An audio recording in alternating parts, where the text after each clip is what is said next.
స్మరణలో ఉన్న వారికి ఎలాంటి భయంకరమైన హింస, కాల్చివేయబడతాం, సింహాల బోన్లో వేయబడతాం, లిటరల్గా తల్లులు బిడ్డలు వేరు చేయబడి ఎంత కఠినమైన కార్యాలు చేసేవాడు తెలుసా? హిస్టరీలో డాక్యుమెంట్ చేయబడింది. పాలు తాగే బిడ్డను రొమ్ముల మీద నుంచి తల్లిదండ్రుల నుంచి తీసేసుకుని పక్క గదిలో చెరసాల్లో పెట్టి బంధించి తలుపు తాళం వేసి, ఈ తల్లిని ఇంకో బోన్లో పెట్టి తాళం వేసి, బిడ్డ ఏడుస్తూ ఉంటే పాలు కొరకు, యేసుప్రభు దేవుడు కాదని చెప్పు, నీ బిడ్డకు పాలు వచ్చు. యేసు దేవుడు కాదని చెప్పు, ఎంపరర్ దేవుడిని ఒప్పుకో.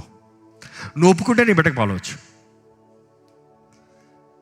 History has documented it. ఆ తల్లి అంట ఏడ్చి ఏడ్చి ఏడ్చి, బిడ్డ ఏడ్చి ఏడ్చి ఏడ్చి ఏడ్చి ఏడ్చి స్లోగా బిడ్డ ఏడుపులు తగ్గిపోతాం, తల్లి ఏడుపులు ఎక్కువ అవుతాం. ఏమైంది? బిడ్డ చనిపోయింది.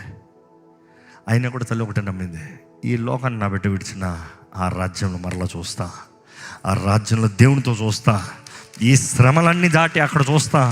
ఇవన్నీ తాత్కాలికమే, నిరంతరమైన ఆ రాజ్యంలో దేవుడితో ఉంటుంది నా బిడ్డ.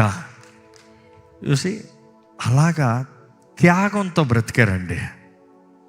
ఈరోజు సంఘ పరిస్థితి చెప్పండి. యేసు కొరకు నువ్వేం త్యాగం చేయగలిగావు? యేసు కొరకు నువ్వేం నష్టపోయగలిగావు? యేసు ప్రభు కొరకు ఏంటి విడిచిపెట్టగలిగావు? What have you lost? What can you lose for Christ? Is there anything that you are lost? In fact ఈరోజు సంఘం ఎట్లా ఏంటంటే, యేసు నమ్ముకుంటే నాకు ఎందుకు ఇది పోవాలి, ఇది పోతే దేవుడు ఏడి, ఇది జరగకపోతే దేవుడు ఏడి,